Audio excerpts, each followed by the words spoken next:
Screen show हो रही है ना सबको? Yes sir. अच्छा, बाकी की इन टाइप्स को हम अब यहीं से देखते हैं।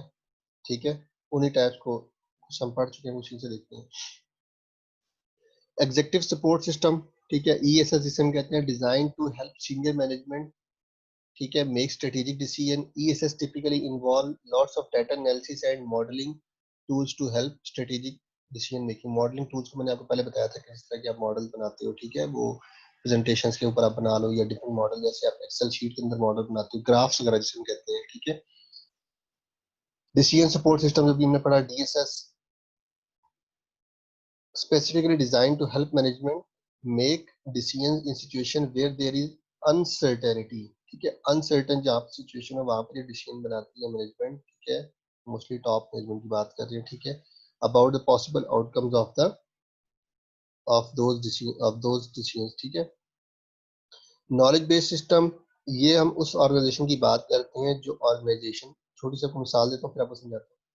फॉर एग्जाम्पल, एक ऑर्गेनाइजेशन है जो कॉन्टिन्यूसली एक चीज को, जिसके अंदर स्ट्रक्चर ऐसा, ऑर्गेनाइजेशन का एनवायरनमेंट ऐसा है कि वो लेटेस्ट ट्रेंड्स को फॉलो करते हैं, उसके हिसाब से अपने सिस्टम को मॉडिफाई करते रहते हैं, ठीक है, कि नए लेटेस्ट ट्रेंड्स के हिसाब से ये चीज़ किस तरीके से होती है, एम्प्लॉयज का स्किल सेट उस तरह का कैसे बढ़ाना है, ठीक है, उन चीज़ों को एम्प्लॉयज को चीज़ सिखानी है, प्रोसेस को कैसे कंडक्ट करते हैं, और फिर उन चीज़ों को अडॉप्ट करके कॉन्टिन्यूसली लर्निंग और अपग्रेडेड टेक्नोलॉजी के साथ साथ उनको उस चीज़ के ऊपर लेके आना होता है, ठीक है। तो ऐसी जगहों पे इस तरह का सिस्टम यूज होता है, ठीक है, या इस तरह के एमआईएस यूज होता है, knowledge management system to help business create. ये सिस्टम क्या करता है, बिजनेस को हेल्प करता है क्रिएट एंड शेयर इंफॉर्मेशन। कौन सी इंफॉर्मेशन? वही जो उनके डिफरेंट प्रोसेसेस की होती है, डिफरेंट ऑपरेशंस की होती है, ठीक है। These are typically use in a business, कहाँ पे इन बिजनेस में यूज होती है, where employees create new knowledge and expertise, जहाँ पे एम्प्लॉयज जो है न्यू नॉलेज और एक्सपर्टीज अपने लिए क्रिएट करते हैं, which can be which can then be shared by other people in the organization to create further commercial opportunities, ठीक है। फर्दर वो लोग यूज करते हैं इसको, एक सेकंड। उसके बाद हमारे पास transaction processing system, design to process routine transaction, वही जो हमने पढ़ा था बेसिकली इसके अंदर को पीछे, गूगल वाला भी। Transaction processing system design to process routine transaction efficiently and accurately, मतलब डेली की जो ट्रांजैक्शन को एफिशिएंट और एक्यूरेटली मैनेज करना या उनको प्रोसेस करना, ठीक है, ग्राउंड लेवल पे जो एम्प्लॉयज होती है। Managers often use this system to deal with such task like payroll, customer billing, payments to supplier. Payroll तो वही अपनी सैलरीज वगैरह को जो एचआर जैसे डेली की बेस पे सैलरीज बनाती है और लोन वगैरह की मैनेजमेंट वगैरह करती है। कस्टमर बिलिंग से मुराद के, जब आपको से कस्टमर आता है शॉप के अंदर, जाहिर सी बात है उसका डायरेक्ट इंटरेक्शन किसके साथ होता है, कैशियर के साथ, कि वो कोई भी चीज परचेज करता है तो अपनी बिलिंग वगैरह करवाता है, तो ये डेली की ट्रांजेक्शन में आ जाता है ट्रांजेक्शन प्रोसेसिंग सिस्टम के अंदर। And payment to suppliers, sometimes कोई भी चीज आप सप्लायर से परचेज करते हो डेली बेसिस पे या वीकली बेसिस पे, तो आप उसको उसके अगेंस्ट पेमेंट वगैरह करते हो, तो ये भी किसके अंदर आ जाता है, रूटीन टास्क के अंदर आ जाता है, ठीक है। इसको मजीद डिक डाउन करते हैं जी, कि office automation system, OAS, that try to improve, मतलब ऑफिस को ऑटोमेशन पे लेके आना, पेपर वगैरह को, ठीक है, that try to improve the productivity of employees who need to process data and information, ठीक है। Wide range of software system that exist to improve the productivity of employees working in an office, मतलब जो simple एक office के अंदर लोग काम कर रहे होते हैं उनकी प्रोडक्टिविटी को इम्प्रूव करना डिफरेंट सॉफ्टवेयर या डिफरेंट प्रोसेसेस के थ्रू, ठीक है, लाइक माइक्रोसॉफ्ट ऑफिस और system that allows employees to work from home और whilst ऑन द मूव, ठीक है। तो ये सिंपल इस तरह की चीजों को डील करने के लिए होता है। एक सेकंड। अच्छा जी, how how is management information system is used for in companies, ये वही बातें हैं जो हम सारी डिफाइन कर चुके हैं, सिंपल इनको गो थ्रू, आप स्लाइड्स पढ़ते जाएं, जो चीज जहां से ना समझ आए तो मुझसे पूछ लीजिएगा, मैं भी देख रहा हूँ, जो चीज मैंने ना कवर करवाई हो तो मैं आपको बता दूंगा, ठीक है। आप पढ़े साथ साथ आप भी।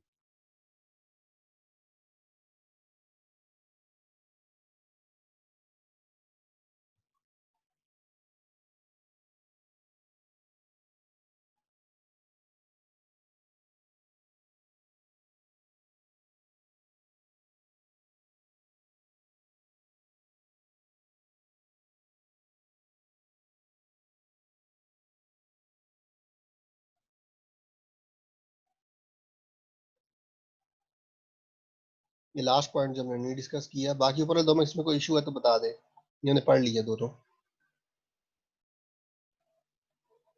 किसी को कोई इशू पहले दो पॉइंट्स के अंदर? थर्ड पॉइंट जो हमारा है basically MIS encourage decentralisation. Decentralisation basically ये होता है कि जब आप अपने लोअर लेवल स्टाफ को ऑटोनॉमी दे देते हो, इंपावर कर देते हो डिसीजन मेकिंग के अंदर, ठीक है। इसके नुकसानात भी होते हैं, वो हम ईआरपी के अंदर जाके पढ़ेंगे, बट सिंपली यहाँ पे अगर हम सिस्टम की बात करें तो decentralization of authority is possibly when there is a system for monitoring operations at lower level, ठीक है। MIS is successfully used for measuring performance and making necessary changes in the organization plans and procedures। तो ये वहाँ पे help करता है। ये decentralisation को बेसिकली एमआईएस इंकरेज करता है कि वहाँ पर लोगों को ऑटोनॉमी दी जाए अपने काम वगैरह करने की, उससे उनकी जो है परफॉर्मेंस इंप्रूव होती है, वो फील करते हैं, बिलोंगिंगनेस फील करते हैं ऑर्गेनाइजेशन के साथ कि हमें भी किसी चीज में समझा जाता है, मतलब हम ही ऑर्गेनाइजेशन का हिस्सा समझा जाता है। अदरवाइज क्योंकि समटाइम्स ये मोस्टली ऑर्गेनाइजेशन का गिला ये होता है कि लोअर लेवल स्टाफ होता है जी कि हमें तो कोई समझता ही नहीं है, या हमारे लिए तो कोई काम करता ही नहीं है, सब लोग टॉप मैनेजमेंट को खुश करने के चक्कर में होते हैं, टीसी कर रहे होते हैं, ये कर रहे होते हैं, वो कर रहे होते हैं, ठीक है। तो इस तरह के हमें इसका सिस्टम जो होता है बेसिकली इंकरेज करता है लोअर लेवल स्टाफ को भी कि भाई आपके वजह काम है या आपकी जो डिसीजन मेकिंग में कंट्रीब्यूशन है, तो वो एक उसका भी बड़ा रोल है ऑर्गेनाइजेशन के अंदर, ठीक है। इसको भी आप पढ़ें जी, साथ साथ मैं भी पढ़ता हूँ।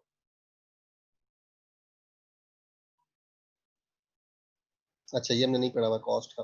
कॉस्ट वाली बेसिकली ये वो बताना चाह रहा है कि जैसे देखें जब आप समटाइम्स आउटसोर्स कंसल्टेंट हायर करते हो, ये कस्टमर से डाटा कलेक्ट करते हो, तो उनकी एक कॉस्ट होती है। कंसल्टेंट भी आपको फ्री में मशवरा नहीं देगा। कस्टमर से अगर आप कांटेक्ट करोगे तो जाहिर सी बात है कस्टमर से जाके इंटरेक्ट करना पड़ेगा, उसकी ट्रैवल की कॉस्ट होती है, फिर और बहुत सारी कॉस्ट उसके अंदर इन्वॉल्व हो जाती है। लेकिन जब आपका एमआईएस सिस्टम स्ट्रांग होगा, ठीक है, तो आपको उनके साथ इंटरेक्शन की जरूरत करनी नहीं पड़ेगी, आप सिस्टमेटिकली इन चीजों को गो थ्रू कर लोगे और आपको आउटसोर्स करने की जरूरत नहीं पड़ेगी, ठीक है। तो एमआईएस की अच्छे होने की वजह से कॉस्ट भी आपको कम पड़ती है अपने बिजनेस प्रोसीजर्स के अंदर, ठीक है, ये बात करना चाह रहे हैं। MIS brings coordination, coordination among the, जाहिर सी बात है जब आप सिस्टमेटिकली चीजों को लेकर चलते हो तो आपके सारे डिपार्टमेंट्स आपस में क्रॉस लिंक हो जाते हैं, उनकी आपस में कोऑर्डिनेशन अच्छी हो जाती है। मार्केटिंग वाला डायरेक्टली कोऑर्डिनेट कर सकता है, सप्लाई वाला कोऑर्डिनेट कर सकता है, तो ये उनकी आपस में कोऑर्डिनेशन होती है डिफरेंट डिपार्टमेंट्स की, ठीक है। लास्ट है, ये वही चीज़ है जो हमने पीछे ही पढ़ी थी असेंबलर वगैरह की। MIS assembles, process, stores, retrieve, evaluate and disseminate the information, ठीक है। Impact of management information decision, ये हमने सारे पढ़ लिए हैं, इनको खाली आप गो थ्रू करते रहे, साथ साथ जो चीज नहीं समझ आती है मैं बता दूंगा।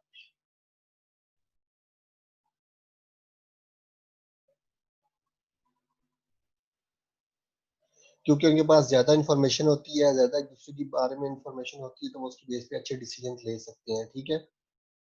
पहले पॉइंट की जो बात की जा रही है।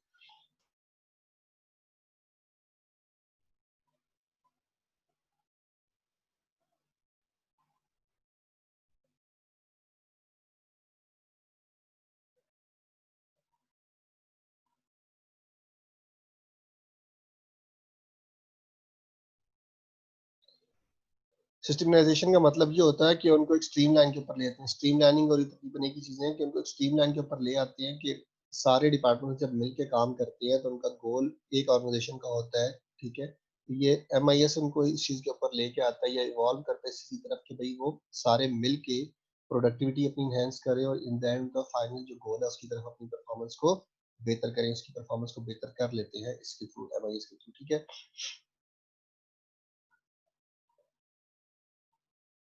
वही चीजें, बेनिफिट्स मैंने आपको मोस्टली बता दी है, बट एटलीस्ट एक दफा आप इन स्लाइड्स को गो थ्रू कर लीजिएगा। जिस बच्चे को कोई भी इशू हो तो मुझसे क्वेश्चन पूछ ले बाद में, ठीक है। मैं इसको भी यहाँ पे छोड़ो, टाइम कम है क्योंकि आगे हमें कुछ कंटेंट इंपॉर्टेंट कवर करना है। अच्छा, फंक्शनल इंफॉर्मेशन सिस्टम देखें, हमने पहले तो एमआईएस को वैसे ही जनरली डिफाइन कर लिया, अब हम लोग उसको फंक्शन वाइज डिफाइन करेंगे, उसको समझने की कोशिश करें कि उसके किस किस डिपार्टमेंट के अंदर कैसे कैसे फायदे हैं।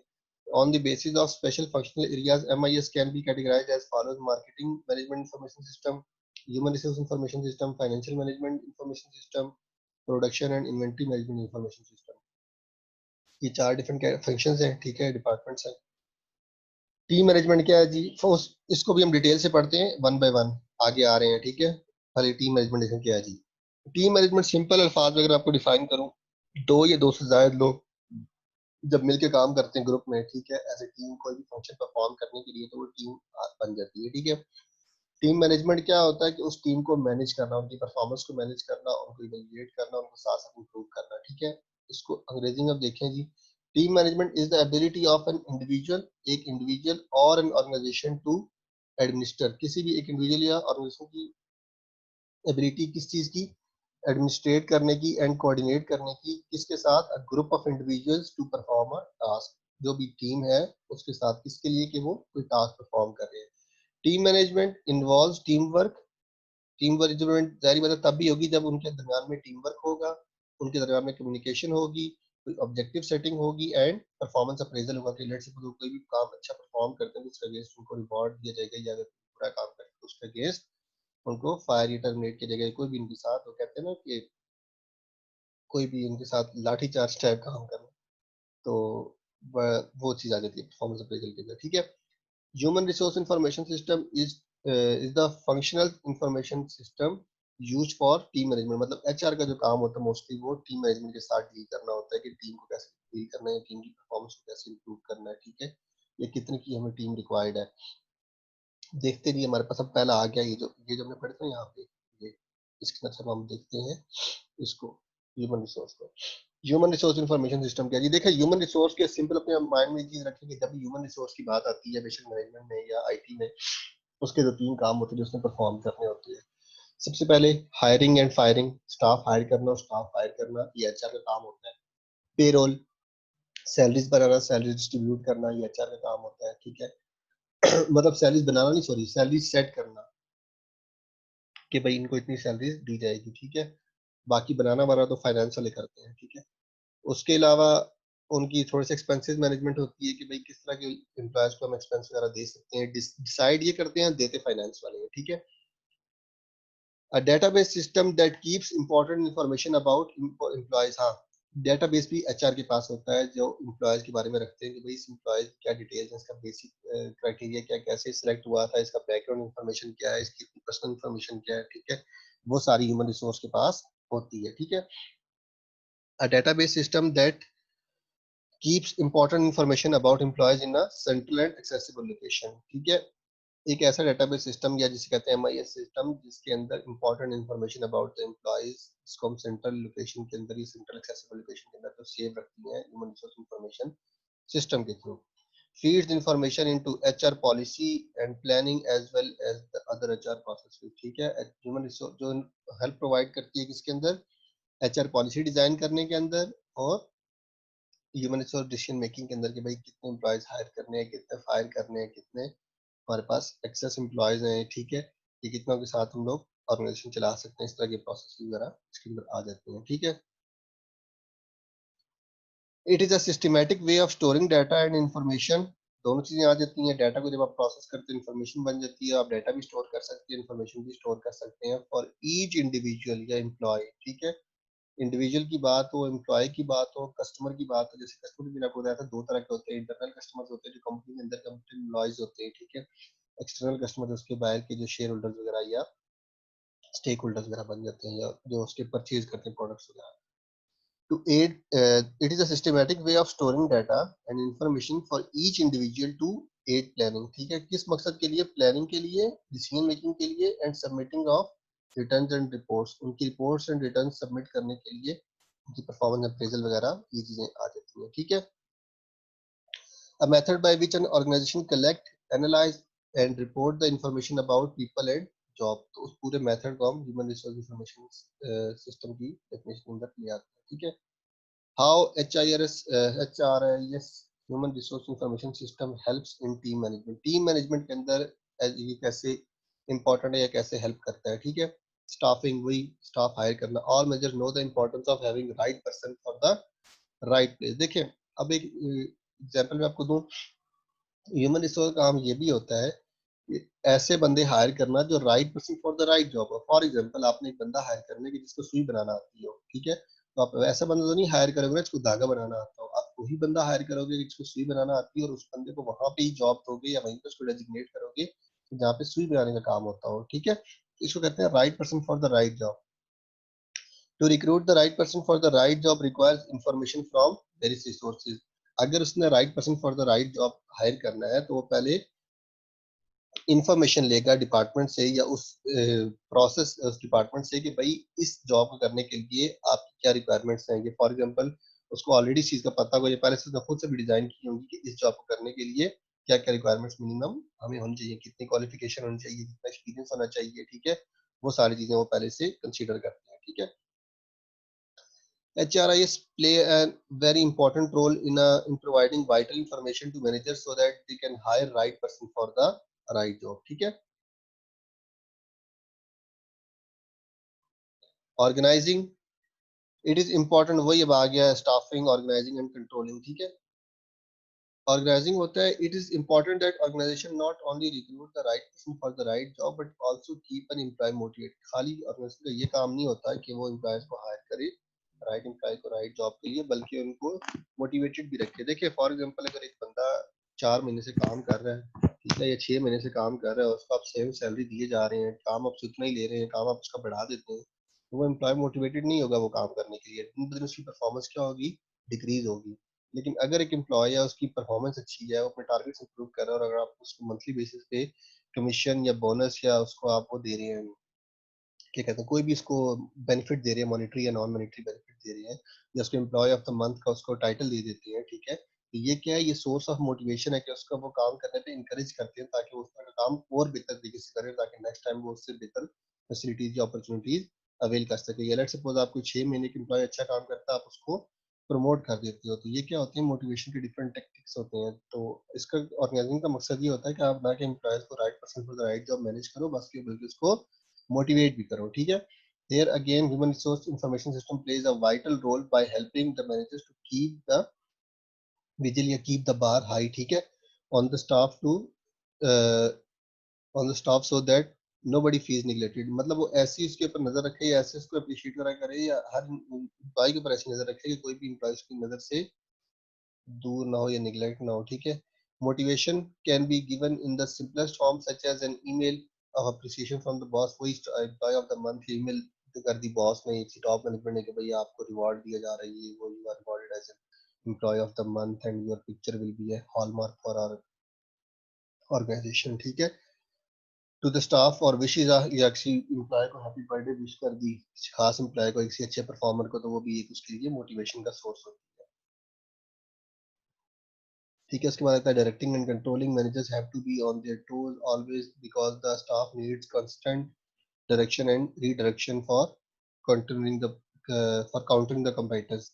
देखो आपके पास एक एम्प्लॉय है शॉप के अंदर, 10 की मैंने बात की थी, जिससे लेट्स सपोज अपनी बात करता कि मेरे पास 10 एम्प्लॉयज थे। अब उन 10 में से 2 बंदों को मैंने टास्क दे दिया कि भाई आप स्टॉक रूम में जाओ, स्टॉक रूम की सेटिंग करो, ठीक है। बार बार मैं वर्ड इसलिए यूज कर रहा हूँ, आपको अगर कुछ बच्चों को समझ ना आ रही हो, स्टॉक रूम से मुराद जैसे शॉप के अंदर आप जाते हैं ना कोई चीज परचेज करने के लिए, तो जो फ्लोर पे चीजें डिस्प्ले होती हैं वो फ्लोर का पोर्शन आ जाते हैं, और जो बैक एंड पीछे स्टोर होता है ना, कि जहाँ पे सामान ने रखा हुआ होता है, उसको हम स्टॉक रूम कहते हैं, ठीक है, जो स्टोर होता है बेसिकली। तो मैंने 2 एम्प्लॉयज को कह दिया थी कि आप स्टोर रूम में जाके या स्टॉक रूम में जाके स्टॉक को सेट करोगे, मतलब वो जो शॉपर में पैक प्रोडक्ट्स पड़ी हुई हैं वो एक दूसरे के ऊपर पड़ी हुई हैं, प्रॉपर साइज वाइज पड़ी हुई हो या कैटेगरी वाइज पड़ी हुई हो, कि एक पोर्शन के अंदर शूज पड़े हुए हो, एक पोर्शन के अंदर शर्ट्स पड़ी हुई हो, एक पोर्शन के अंदर बॉटम्स पड़ी हुई हो, ठीक है। इसको कहते हैं स्टॉक रूम सेटिंग करा करना। मैंने सुबह उनको कहा कि आप स्टॉक रूम सेट करो, ठीक है। उसके बाद अगर मैं पूरा दिन उनसे पूछूं ही ना, कि शाम को जाके पूछूं, तो वो तो आप मुझे अगर आगे से जवाब दो सर मैं तो भूल गया था, मुझे याद नहीं रही, मैं खाना खाने चला गया था, तो ये प्रॉपर तरीका नहीं होता। आप प्रॉपर उनको काम दें और उनसे काम लें। अब इसी चीज को यहाँ पे डिफाइन करना है, साथ समझ भी आ जाएगी। Managers have to on their toes always because the staff needs constant direction and redirection for the countering ही कंपेटिटर्स, ठीक है। अब अगर देखो उसने स्टॉक रूम सेट नहीं किया, ये लेट्स सपोज एक और एग्जांपल ले लेते हैं। मैंने एम्प्लॉयज को कहा, 2 स्टाफ मेंबर्स को कहा जी कि ये जो शर्ट है इसके स्मॉल और मीडियम साइज फ्लोर पर खत्म हुए हैं, स्टॉक रूम से निकाल के लाओ और इनको यहाँ पे लगा दो, ठीक है।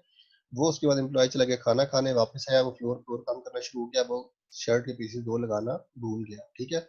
अब एक कस्टमर आया जिसको उसके अंदर स्मॉल साइज चाहिए था, उसने फ्लोर पे देखा लार्ज साइज लगा हुआ, उसने किसी और दूसरे एम्प्लॉय से पूछा कि सर इसमें दूसरा साइज है, वो कहता नहीं सर ये तो आखिरी पीस है, चला गया। हालांकि क्या था कि मेरे पास स्टोर रूम के अंदर वो शर्ट के पीसीज पड़े हुए थे। बाय चांस मेरी शाम को नज़र पड़ी या जब शॉप क्लोज करते हुए नज़र पड़ी कि उसके अंदर एक ही पीस पड़ा हुआ है। मैंने उस एम्प्लॉय से पूछा कि आपको, मैंने वो कहा था कि इसके 2 पीसेस लगा दें, स्मॉल और मीडियम आपने लगाए? उसने कहा जी ओ सर मैं तो भूल गया था, मैं खाना खाने चला गया, तो ये वो। उसने मुझे कोई ना कोई कहानी सुना दी। जबकि हुआ ये कि अब दूसरे एम्प्लॉय से तो मैंने नहीं पूछा ना, जिसने कस्टमर को बताया कि सर इसमें पीसेस खत्म है। अब उसकी इस छोटी-सी नेग्लिजेंस की वजह से हुआ क्या कि मेरा जो कस्टमर जिसने मुझसे ₹1500 की शर्ट परचेज़ करनी थी, उसने वो शर्ट परचेज़ नहीं की, उसने जाके किसी कंपेटिटर के ब्रांड से वो चीज़ परचेज़ कर ली, जिससे क्या हुआ, कंपेटिटर को फ़ायदा हो गया। तो इसलिए मैनेजर का ये काम होता है कि वो डायरेक्ट ना सिर्फ डायरेक्ट करे, ये देखिए यहाँ पे, ना सिर्फ डायरेक्शन दे, बल्कि redirection they for countering the for countering he competitor countering from the competitor, कि अपने कंपेटिटर्स को काउंटर करने के लिए या उनसे अपनी सेल्स को इंप्रूव करने के लिए, ठीक है। Human resource information system help the managers and staff require quick information for directing their energies towards the overall goal and objectives of the organization। जब वो इस तरह की चीजों को डिफाइन करते हैं अपने स्टाफ के साथ, ये डिस्कस करते हैं कि भाई ये चीजें हमने करनी है अपने कंपेटिटर से अपना बेनिफिट उठाने के लिए, तो उसमें भी ह्यूमन इंफॉर्मेशन सिस्टम उनको हेल्प आउट करता है, ठीक है। As an organization grows, it is very difficult for the managers to be present at all the places at all the time, ठीक है। जैसे जैसे वो कहते हैं कि ऑर्गेनाइजेशन का साइज ग्रो करता है या उनकी कोई भी परफॉर्मेंस ग्रो करती है, तो मैनेजर के लिए आसान नहीं होता कि वो सारे एम्प्लॉयज के ऊपर एट अ टाइम नजर रखे, ठीक है। जैसे फॉर एग्जांपल मैं अगर मैनेजर हूँ, मैं अगर जस्ट काउंटर पे पूरे दिन खड़ा रहूंगा, बिलिंग वगैरह करता रहूंगा, ठीक है, तो मेरे लिए आसान नहीं होगा कि मैं 10 के 10 एम्प्लॉयज के ऊपर नजर रखूँ। But human resource information system आपको हेल्प आउट करता है कि आप अपने एम्प्लॉयज के ऊपर नजर रखो। इस तरह फॉर एग्जांपल अगर मैं एक ऑफिस चला रहा हूँ, ठीक है, ऑफिस के अंदर अगर मेरे पास 10 एम्प्लॉयज हैं और मैंने हर बंदे को छोटा छोटा टास्क दिया है कि भाई आज शाम तक या 2 घंटे बाद मुझे आपने इसकी रिपोर्ट देनी है। अब उन 10 बंदों में से 8 बंदों ने मुझे रिपोर्ट दे दी, सबमिट करवा दी, और 2 ने रिपोर्ट सबमिट नहीं करवाई। उन्होंने मुझे कोई भी कहानियां सुनानी शुरू कर दी कि सर ये हो गया, वो हो गया, लाइट चली गई, इंटरनेट नहीं चल रहा था, मैं लेट हो गया। मतलब जब इस तरह की वो बातें मुझे बताएंगे तो इट मीन्स कि मुझे ये चीज क्लियर हो जाएगी अपने सिस्टम की वजह से कि भाई उन्होंने इस 2 घंटे के अंदर काम ये टास्क परफॉर्म नहीं किया, ठीक है। कोई इश्यू किसी बच्चे को यहाँ तक आगे चलते हैं। बेनिफिट्स वही जो चीजें हमने डिस्कस की वही इसके बेनिफिट्स आगे बुलेट्स में आ जाते हैं। Faster information process, great information accuracy, ठीक है, improve planning and program development and enhance employee communication, employee communication automatically enhance हो जाती है। डिफरेंट सॉफ्टवेयर्स हैं जो ह्यूमन इंफॉर्मेशन सिस्टम के यूज होते हैं मार्केट के अंदर, जिनके अंदर इस टाइम टॉप पे ये सैप है, एक सैप एचआर, ओरेकल है, और एक और आई थिंक एचआर सॉफ्ट है। ये 2-3 टॉप नॉच पे है, बाकी ये डिफरेंट सॉफ्टवेयर्स के नाम है, अगर आपको याद कर रहे हो या एग्जांपल में पूछ लिया जाए तो आप इनको पुट अप कर सकते हैं, ठीक है। Companies that use human resource information system, उन कंपनीज के नाम देख लीजिए। डेल यूज करती है, एचडीएफसी बैंक है, वर्ल्ड हेल्थ ऑर्गेनाइजेशन है, इन्होंने यूज किया और डिफरेंट उन्होंने फायदे लिए। जब आप स्लाइड्स पढ़ेंगे तो उसको पढ़ लीजिए, इसमें कोई भी वो रॉकेट साइंस नहीं है, एग्जांपल्स है सिंपल डिफरेंस, ठीक है। Conclusion, through the management information system, the information can be used as a strategic weapon to counter the threats of business, make business more competitive and bring about the organization transform। वही चीजें जो सारी ने पढ़ ली हैं। provide support to manager and eligible from achieve goals in a manager to compare result to establish company goals and ये मैं सारी चीजें अपने पार्ट में कंक्लूड कर रही हूँ। अच्छा, ये नेक्स्ट हमारा जो टॉपिक है वो है एंटरप्राइज रिसोर्स प्लानिंग, जिसको हम ईआरपी भी कहते हैं। इंपॉर्टेंट टॉपिक है, ठीक है, और से इसको भी देखिएगा। पहले मैं आपको छोटा सा एक ओवरव्यू दे देता हूँ, एग्जांपल दे देता हूँ, जिससे आपको इसकी बड़ी क्लियर समझ आ जाएगी। फिर जब मैं आपको पढ़ाऊंगा तो आपको समझने में आसानी होगी, ठीक है। देखें, ह्यूमन रिसोर्स इंफॉर्मेशन सिस्टम को हमने ये पढ़ा कि एक सिस्टम के तहत आप डिपार्टमेंट्स को लिंक कर देते हो, ठीक है। आपने क्या सिस्टम बना दिया कि आपकी क्रॉस कम्युनिकेशन हो जाती है डिपार्टमेंट्स के अंदर, ठीक है। हर डिपार्टमेंट को उसकी क्लियर होती है जॉब वगैरह, और हर डिपार्टमेंट के अंदर वो इंफॉर्मेशन प्रोवाइड करता है कंप्यूटर को यूज करते हुए, डाटा को इंफॉर्मेशन में कन्वर्ट करते हुए। ईआरपी क्या है? ईआरपी बेसिकली, आवाज सबको क्लियर आ रही है? मुझे एक दफा दोबारा रीशोर कर दीजिएगा। Yes, sir. How are you? ERP basically बहुत अच्छा, बहुत आसान सिस्टम है हर यूजर के लिए, ऑर्गेनाइजेशन के, खास तौर पर मैनेजर्स के लिए। कैसे? ईआरपी बेसिकली एक सॉफ्टवेयर है, ठीक है। सॉफ्टवेयर ऐसा है, ये डिजाइन किया हुआ कि इसके साथ, इस सॉफ्टवेयर के ऊपर डिफरेंट डिपार्टमेंट्स कनेक्टेड होते हैं आपस में, इंटरकनेक्टेड होते हैं आप कह लें, ठीक है। कि फॉर एग्जांपल एक मेरे पास कंप्यूटर है, उसके अंदर ये ईआरपी सॉफ्टवेयर इंस्टॉल हुआ हुआ है, ठीक है। मैं एक ब्रांच मैनेजर हूँ, मैं अब आपको अपनी एग्जांपल देता हूँ मिनीसो की। मैं मिनीसो के अंदर एज ए ब्रांच मैनेजर काम कर रहा था, वहाँ पे ईआरपी यूज हो रहा था, ठीक है। मिनीसो ये ब्रांड है, बहुत सारे बच्चे आप में से जानते होंगे। ये जो आपके पास डिफरेंट प्रोडक्ट्स इसकी चाइनीज या कोरियन प्रोडक्ट्स आती हैं, ठीक है। तो ये जैपनीज ब्रांड है बेसिकली, ठीक है। प्रोडक्ट्स इनके पास मोस्टली ये चाइनीज होती है। तो ये डिफरेंट आप समझ लेंगे, मार्वल की हो गई, होम एक्सेसरीज की हो गई, उसके अलावा टॉयज वगैरह हो गए, इस तरह का एक ब्रांड है, बहुत बड़ा, ठीक है। International brand. तो अब मैं करता क्या था एज ए ब्रांच मैनेजर, हमारे पास एक सिस्टम था जिसको हम ईआरपी भी कहते हैं, कि मेरे पास एक लॉगिन आईडी और पासवर्ड था। मैं उस लॉगिन आईडी और पासवर्ड के थ्रू उस सॉफ्टवेयर के अंदर ऐड हो जाता था। जैसे ही मैं उसको लॉगिन आईडी पासवर्ड देता था तो मुझे इस एप्लीकेशन के अंदर लॉगिन मिल जाता था, जैसे आपको फेसबुक वगैरह में मिलती है, ठीक है। अच्छा, अब उस सॉफ्टवेयर का फायदा क्या है? वो बेसिकली जो सॉफ्टवेयर है इंटरकनेक्टेड है सारे डिपार्टमेंट्स के साथ, ठीक है। उस सॉफ्टवेयर के अंदर एक ब्रांच मैनेजर भी ऐड है, ठीक है। उस सॉफ्टवेयर के अंदर एचआर के बंदे भी ऐड है, मतलब एचआर का सारा सिस्टम भी ऐड है, एचआर के सारे प्रोसीजर्स भी ऐड है। उस डिपार्टमेंट के अंदर वेयर हाउस के सारे प्रोसीजर्स भी ऐड है, उस सॉफ्टवेयर सॉरी डिपार्टमेंट के सॉफ्टवेयर के अंदर, उस सॉफ्टवेयर के अंदर सारे फाइनेंस के भी चीजें ऐड है, एचआर की भी ऐड है, मार्केटिंग की भी ऐड है, वेयर हाउस की भी ऐड है, सप्लाई चेन की भी, ऑपरेशंस की भी, ठीक है। तो ये सारे डिपार्टमेंट जो है उसके अंदर इंटरकनेक्टेड है, ठीक है। एक एग्जांपल देता हूँ, फिर आपको वहां से ज्यादा क्लियर समझा दूँ। फॉर एग्जांपल मुझे कोई भी चीज मंगवानी है आपके पास, ठीक है। तो मैं अपना ऑर्डर जो है एज ए ब्रांच मैनेजर, मेरे पास शॉप के अंदर कोई चीज शॉर्ट होगी है, फॉर एग्जांपल मेरे पास टॉवल शॉर्ट हो गए, ठीक है। तो मैं चेक करता हूँ मेरे पास शॉप के अंदर 4 टॉवल्स पड़े हुए हैं, जबकि मेरे पास टॉवल्स की डिमांड बढ़ रही है, गर्मियों में टॉवल्स की डिमांड बढ़ जाती है। तो मैं पहले चेक करूंगा वहीं से सिस्टम के थ्रू, वेयर हाउस के अंदर ऑनलाइन वहीं पे अवेलेबल होती है सारी डिटेल। वेयर हाउस की कैटेगरी में जाऊंगा, मैं वहाँ पे जाकर उस प्रोडक्ट का बारकोड एंटर करूंगा, तो वो मुझे बता देगा कि वेयर हाउस के अंदर कितनी टॉवल्स पड़े हुए हैं, ठीक है। फॉर एग्जाम्पल मुझे बता देगा कि 400 टॉवल्स वेयर हाउस में पड़े हुए हैं, वो डिटेल इन्फॉर्मेशन मुझे वहीं पे बता देती है। तो मैं उसी जगह से ऑर्डर प्लेस कर दूंगा ऑनलाइन एक क्लिक के ऊपर कि भाई मुझे 100 टॉवल्स 50 टॉवल्स मिल चाहिए अपने स्टोर के लिए। मैं जैसे ही क्लिक करूंगा तो मेरा ऑटोमेटिकली एक ऑर्डर चला जाएगा किसके पास, वेयर हाउस वालों के पास।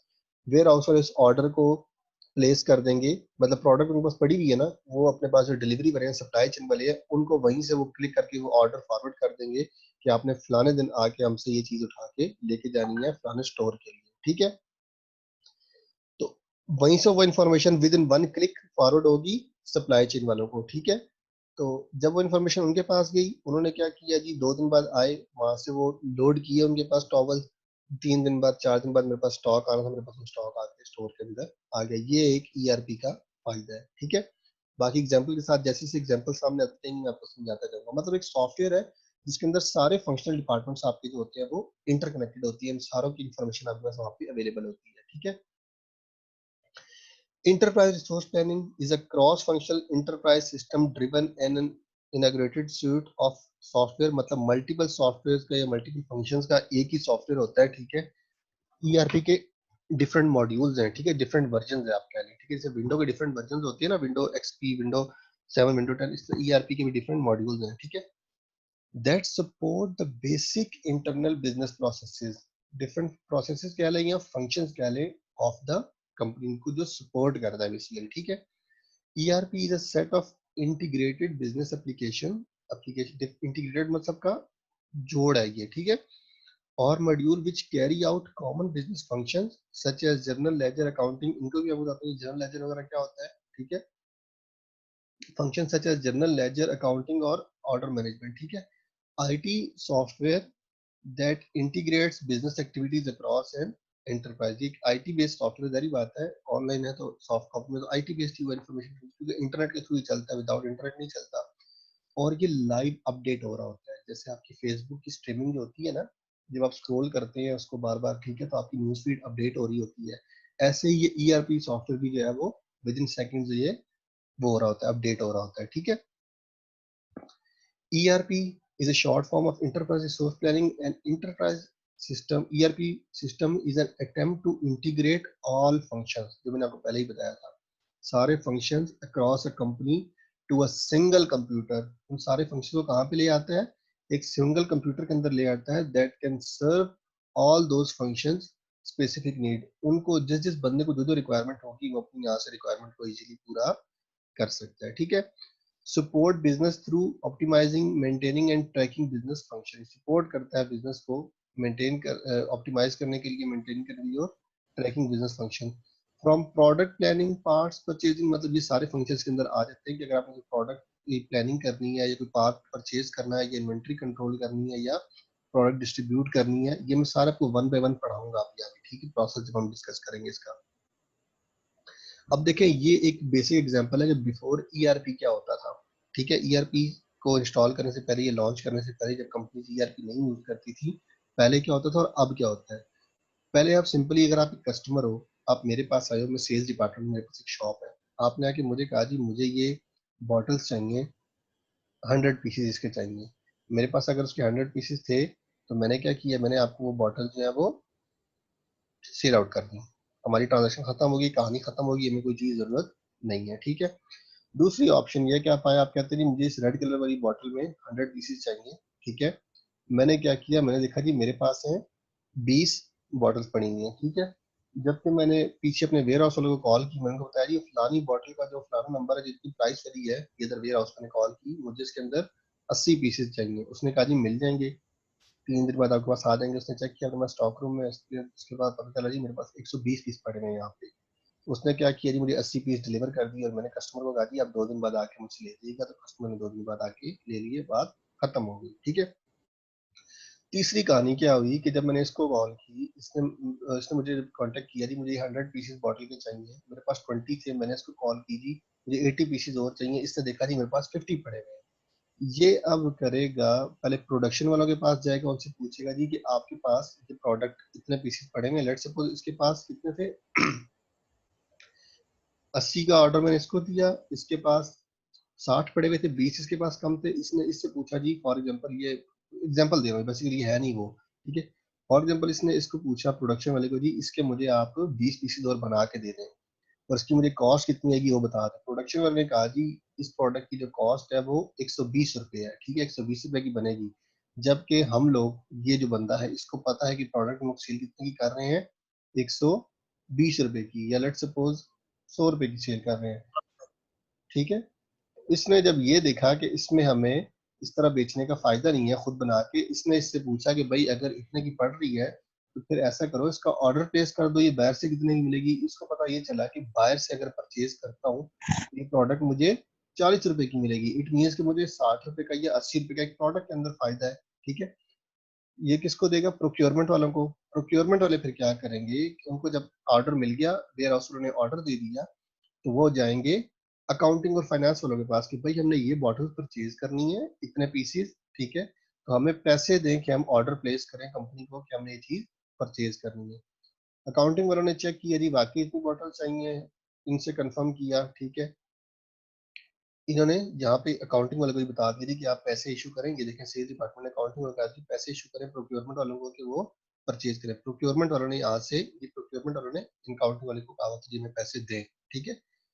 इनसे पैसे लिए प्रोक्योरमेंट वालों ने, इन्होंने परचेज कर दिया, ऑर्डर प्लेस कर दिया कंपनी को। कंपनी ने क्या किया जी, वो ऑर्डर जो प्लेस हुआ था, पैसे मिल गए थे, उन्होंने वो चीजें भेज दी इधर वेयर हाउस वालों को।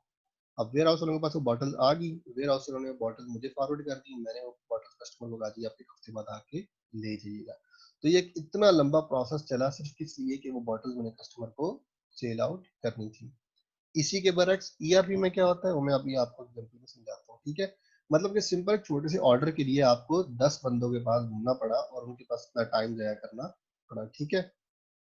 2 दिन इधर लग गए, 4 दिन इधर लग गए, फिर 4 दिन इधर लग गए। कस्टमर को मैंने 2 हफ्तों का टाइम दे दिया, 2 हफ्तों बाद उसका सारा ऑर्डर वापस रिप्लेस हो गया।